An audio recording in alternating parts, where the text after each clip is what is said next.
Am I the butthole if I call off my engagement because of a comment my fiancé made about my late wife? For some background info, I 43M have 2 children with my late wife Kayla. Sam 21M and Liz 16F. All fake names. Kayla passed away when our kids were 15 and 10. I won't give specifics about how she passed, but she was struck by a drunk driver when she was on her way home from work. She really was the love of my life, and to say that her passing hit our family hard would be an understatement. I promised myself that if I got back into the dating game, I wouldn't date anyone for at least a couple years for the sake of my kids. 3 years after my wife's passing, I met my now fiancée. We'll call her Amanda. Things went slow and I didn't introduce her to my kids until we had been dating for about a year at that point. Now we've been together for 3 years and are engaged. Amanda and my kids have always had a good relationship. Neither of my kids are super close to her, but they have always been friendly and welcoming to her. And Amanda has never overstepped any boundaries my kids have, like trying to replace their mother. At the beginning of Amanda and I's relationship, she was a bit insecure of the fact that I was a widower. During the first few months of us dating, she would constantly ask things like, if Kayla had never passed, would I still be with her right now? I always kept my answers brief and told her that I didn't like thinking about the what-ifs and that she was the one I was dating now and that was what mattered. Eventually, she stopped making these comments and I stopped worrying about it. Now to the issue. My parents were hosting a family dinner to celebrate my fiancé and I's engagement. It was my mom and dad, my late wife's sister and her husband, Sam and Liz, and me and Amanda. Dinner was going well. We were all making small talk with each other and talked about wedding plans. About halfway into dinner, my mom made a comment about how she was so happy I was able to find the spark I had with Kayla in someone else. I don't think anybody really paid much attention to the comment, but then Amanda laughed and said, "I'm happy she died. Otherwise, I would have never gotten him to myself." The tone of the dinner immediately shifted and everyone got extremely tense, especially my kids. Amanda noticed the shift and started awkwardly laughing like she was trying to play her comment off as a joke. I was honestly just frozen as that was the first time she had made a comment like that.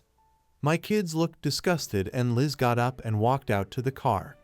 Sam waited a bit longer like he wanted me to say something, but I was still in shock about what Amanda had said. To make a long story about the dinner short, the dinner was kind of ruined. So I said my goodbyes to everyone, grabbed my fiancé, and we all drove home. My daughter hasn't spoken to me or Amanda since, and it's been 3 days. I got tired of it and pulled my son aside to ask him what I should do. He said something along the lines of, "I'm a grown man and don't care who another grown man marries, but I don't want a woman who speaks like that about our mother around my sister." Sam's comment stuck with me, and now I'm considering calling off the engagement entirely. She's never made comments like this before, but I'm worried if I let it slide this one time, it will become more frequent and it will affect my daughter. I need some advice from outside perspectives and just want to do right by my kids. Am I the butthole if I called off the engagement because of the comment she made? Edit. Wow, I didn't expect to get this much advice so shortly after posting this. Nonetheless, thank all of you for the advice and even the people calling me a bad father. I think your guys' words are what I needed to pull my head out my butt. I will try to talk to my kids alone tonight before speaking with my fiancé and we'll see where it goes from here.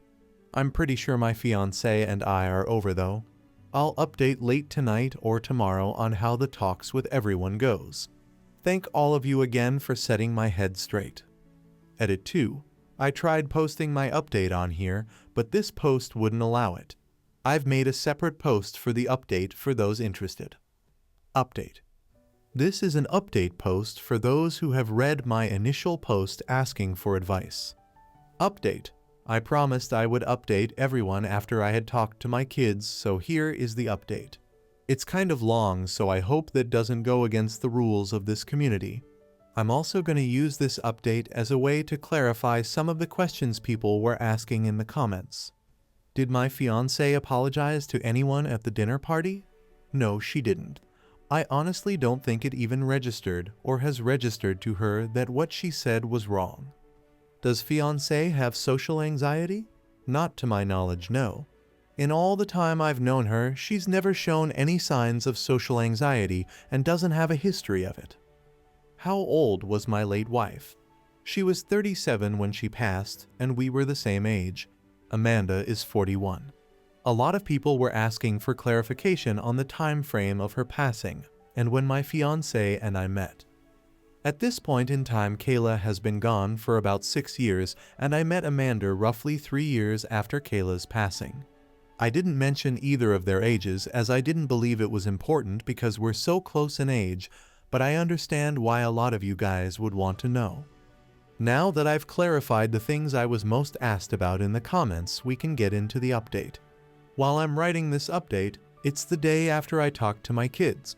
So last night at around 5:30 my fiancé left for work.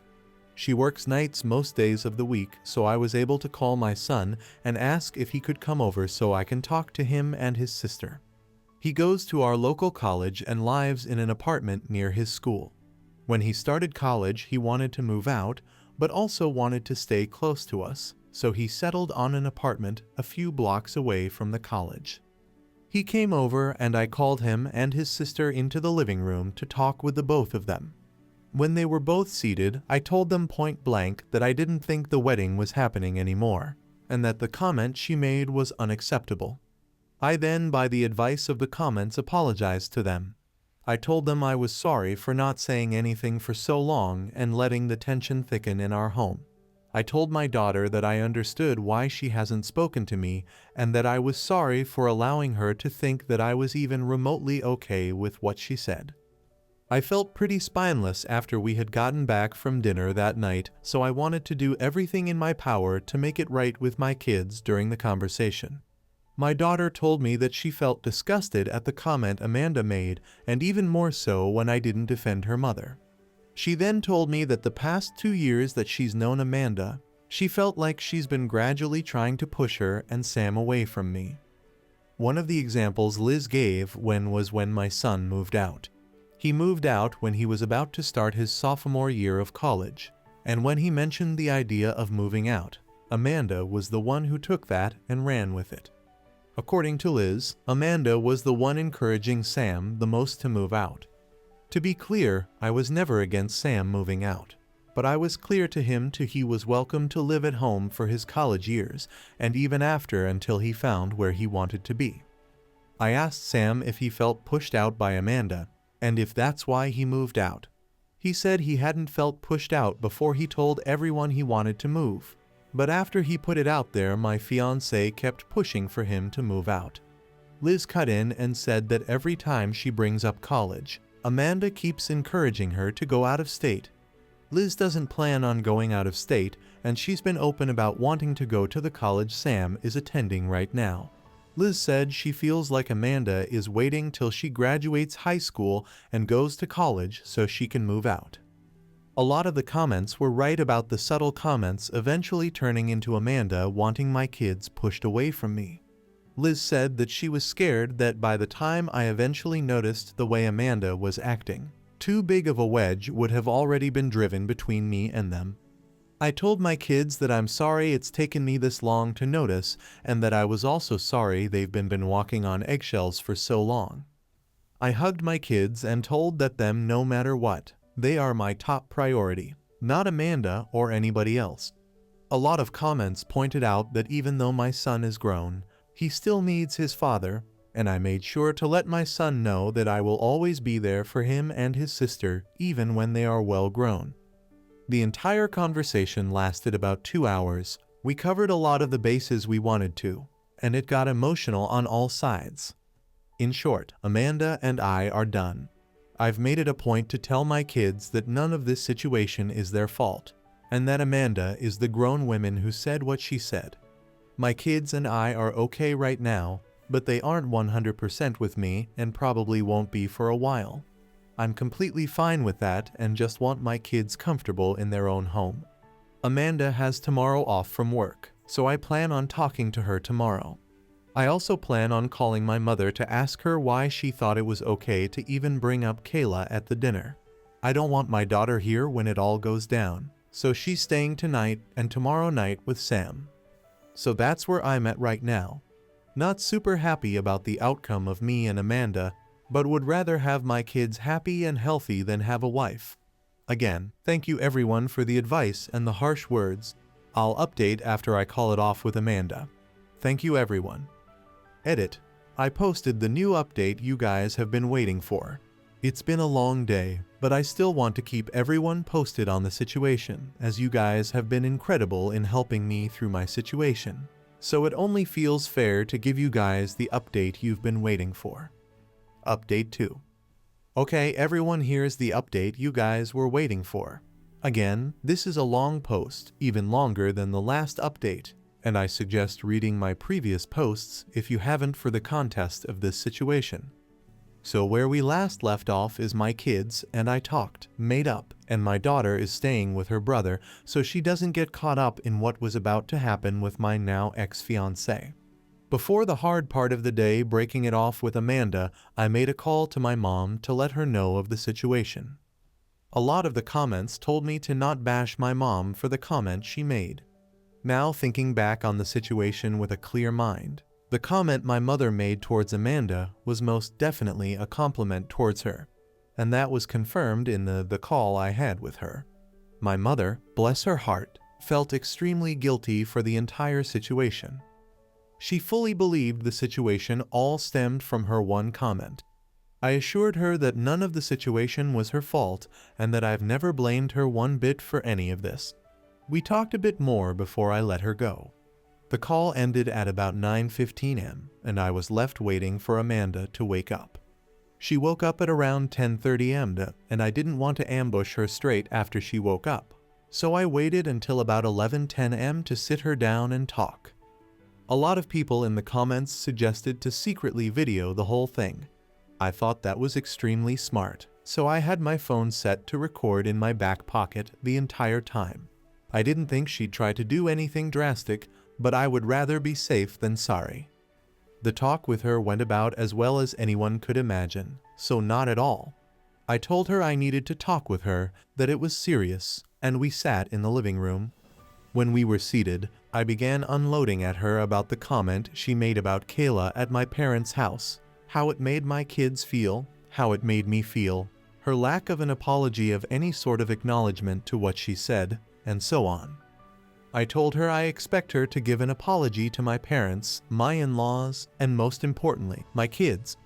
During the entire time of me unloading on her, she didn't seem to show any bit of emotion other than her eyes, which were slightly wider than normal.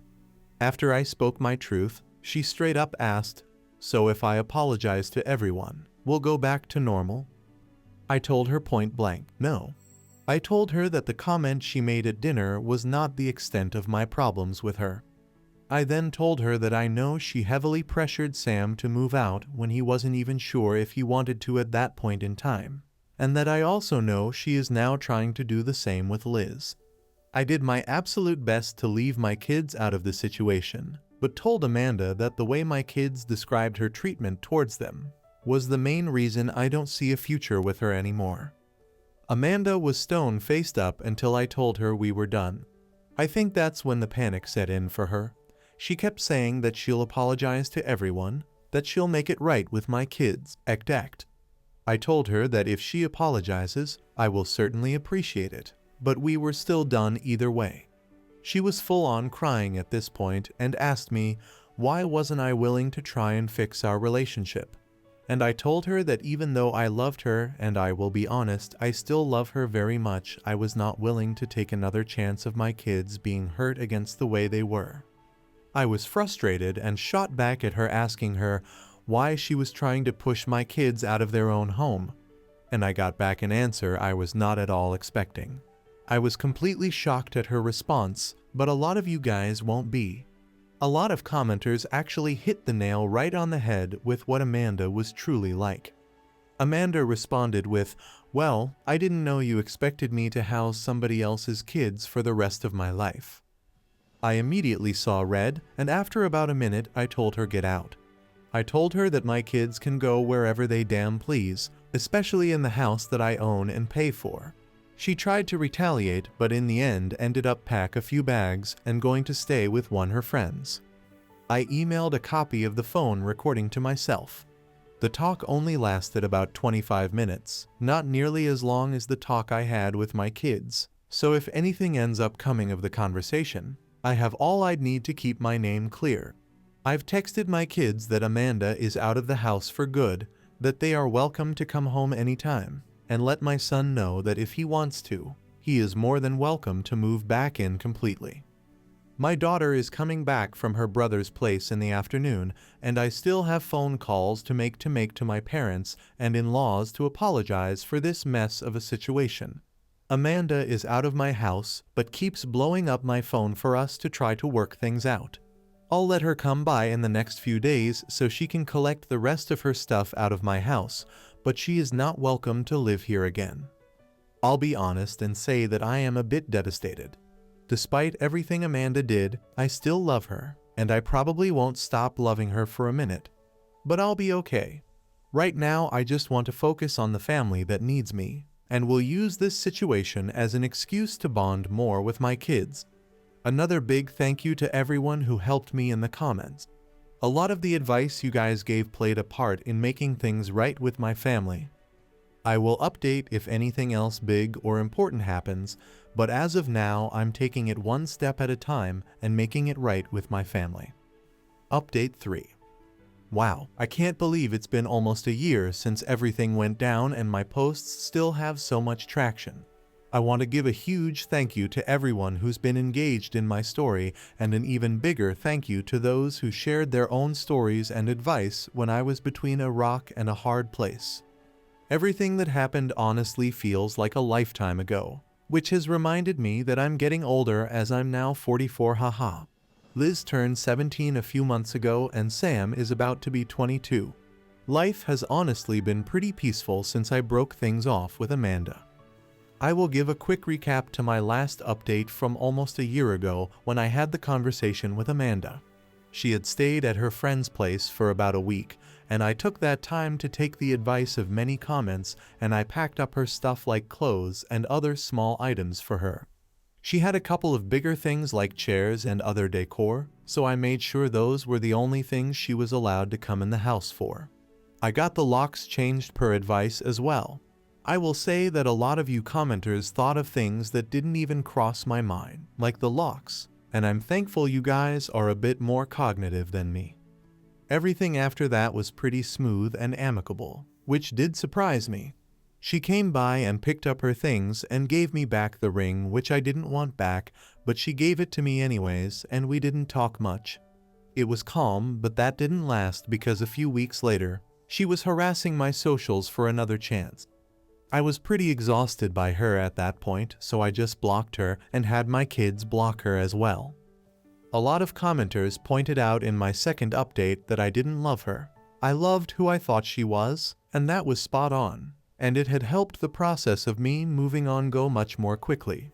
It's been radio silence from her end since me and my kids blocked her, and since it's been almost a year, I'm pretty confident it will stay that way. This whole situation has made me realize that I'm perfectly fine and okay with being single for the rest of my life.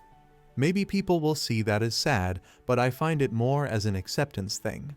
Ending things with Amanda made me realize that I didn't feel that same love with her I felt with Kayla and probably never will with anyone else. That's not fair to me or the person I could potentially date, and I'm content with the family I have around me. This situation has almost given me a whole new appreciation for my kids. They showed more maturity and understanding than I ever did at their age, and it's made me love them even more, which I didn't think was possible, haha. Sam still has his apartment. I offered for him to move back in, but he declined, as he really enjoys having his own bachelor pad, which I understand as I was his age once too. He has a part-time he really enjoys that he's been working since his second semester this year, and I think he met a girl. Not sure, but I know my kid and I'm catching a vibe from him. Liz is amazing as always, and she enjoying summer before her senior year. She's made honor roll every year of high school, including this year, and I'm so damn proud. Both of my kids are such hardworking and genuinely good people that it's hard not to toot my own horn when I think about it. Sorry for rambling in this post about them. I love them more than anything and find myself word vomiting about them when I speak about them. I'm sure other dads can relate, haha. Another huge thank you to everyone who's been following my story and gifting me all your amazing and some not so amazing advice. And also know that I've read your own stories in the comments about you similar experiences. I'm sorry a lot of you guys didn't have the support system I've shown my kids, and I really appreciate each and every one of you taking the time to share your own personal stories. I wish I could give all of you giant dad hugs. That's about it for now. Of course, I'll update if anything big happens. I don't think it will, as I think the dust is pretty much settled. Hopefully, I don't jinx myself by saying that, haha. Again, I appreciate all of you fine Redditors for following how my kids and I are doing, and I hope this is a satisfying update for you guys. I wish you guys all the best. Next story.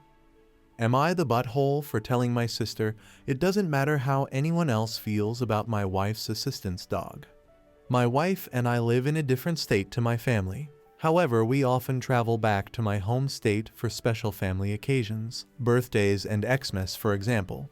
My wife is a 22-year military veteran, and when she discharged it was medically. She has been diagnosed with PTSD, anxiety and depression, and has spent several stints in psychiatric hospital, one for 4 months.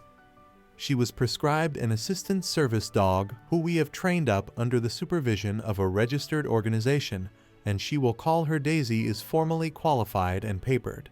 She goes pretty much wherever we go, including interstate flying in the cabin of the plane, with my wife in an ambulance to hospital, and also was interned with her at psychiatric units. My family are all aware of this and mostly supportive. However, the last time we visited for my niece's 21st birthday, I was questioned by both my sister and my niece about whether Daisy was accompanying my wife to the party, which I responded that she was. As my wife really struggles in loud, crowded environments, there was about 80 people and loud music together in one room. My niece suggested several reasons why Daisy shouldn't go: loud music, balloons, lots of people, which I assured her Daisy was fine with, and they already know this, being very familiar with Daisy's very calm temperament.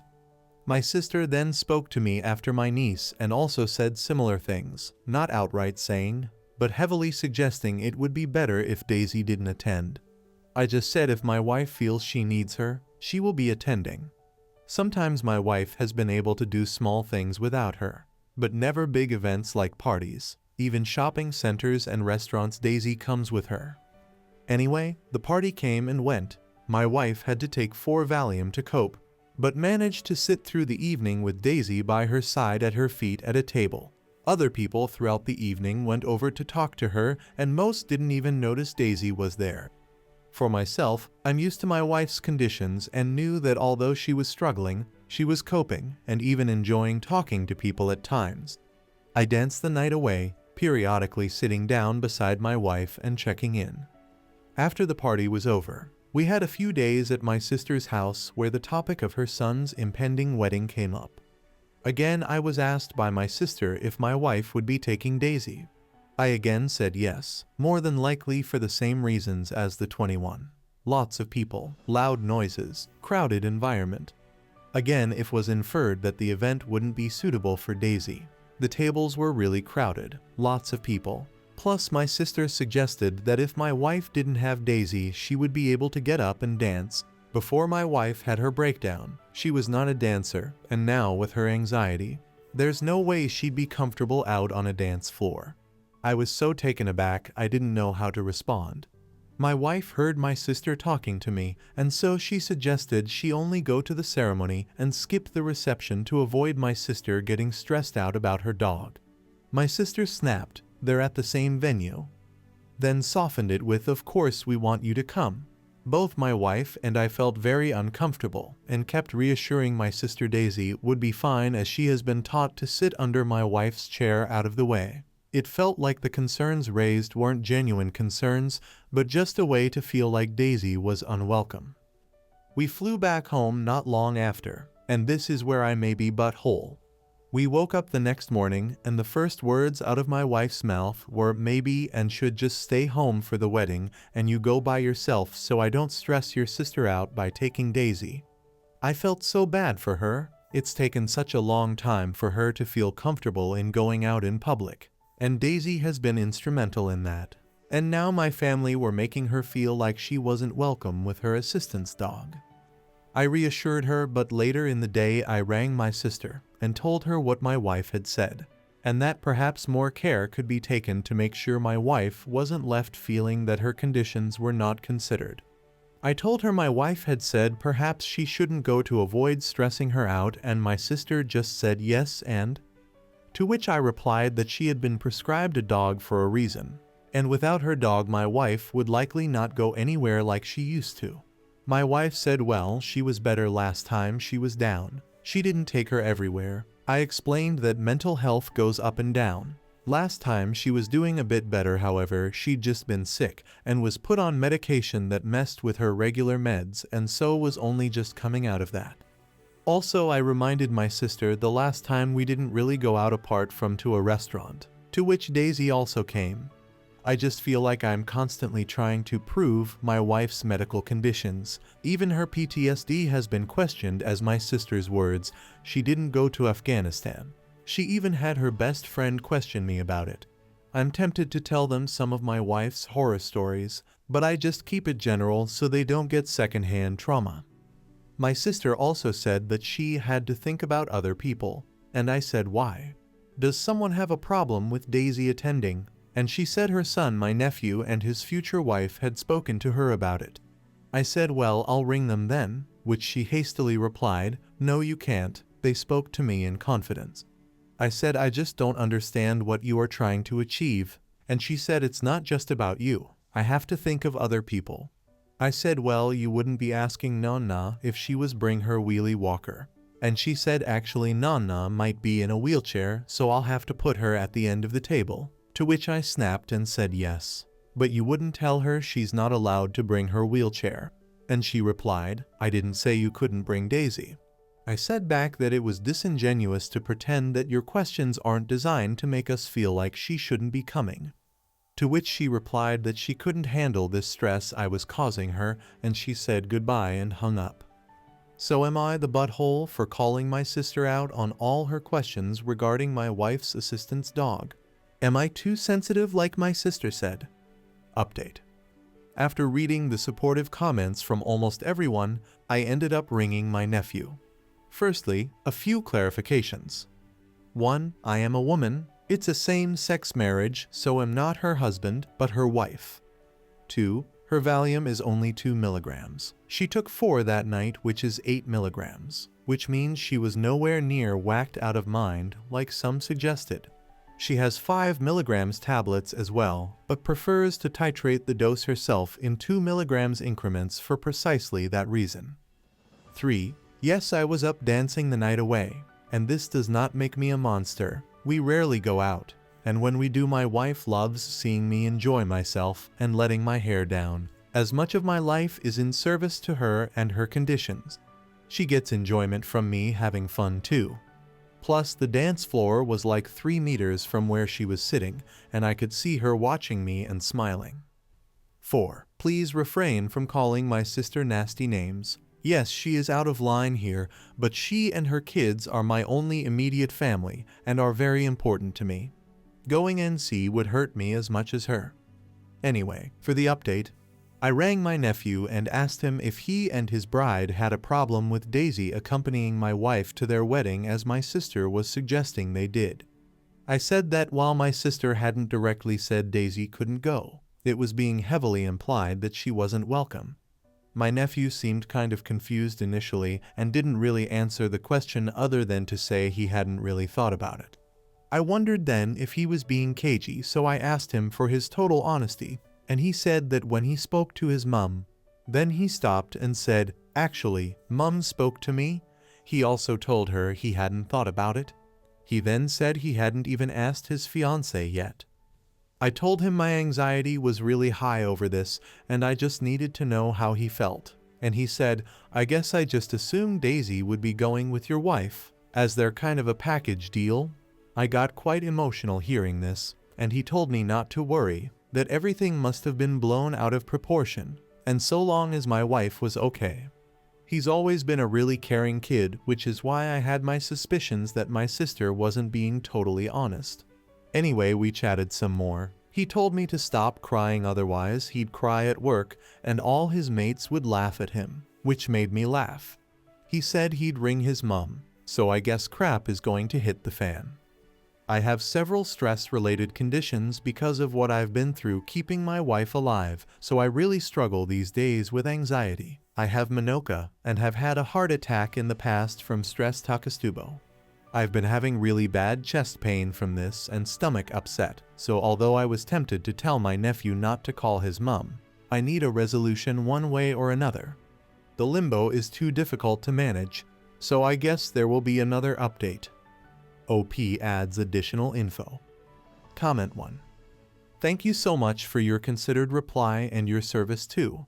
My wife is on medication that helps. It's taken a few years to get it right, and she sees a psychiatrist and psychologist every fortnight, and is linked in with other VA services. She has also given up alcohol. She drinks 0% beers now, which she says are great, and she undertakes an exercise program. It's taken a long time and a ton of effort of her behalf to get to this point, and a lot of input and help from me. That's why I'm so protective of her. I know the hell she has been through to get to the point where she can even consider going to big events. Everyone else just thinks she's fine.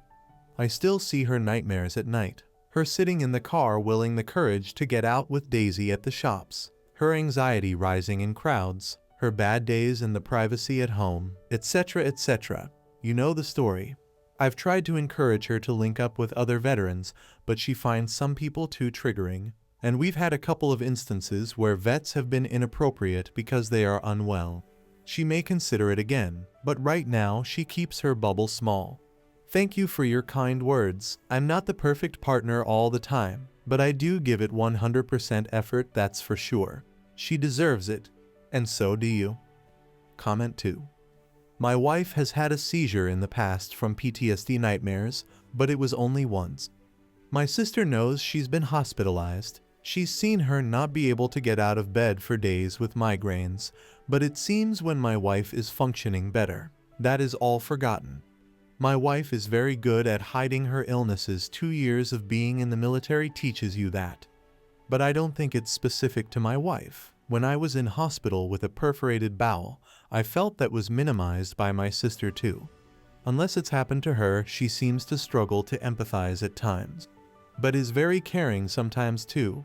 It's really confusing. My sister is a very complicated person.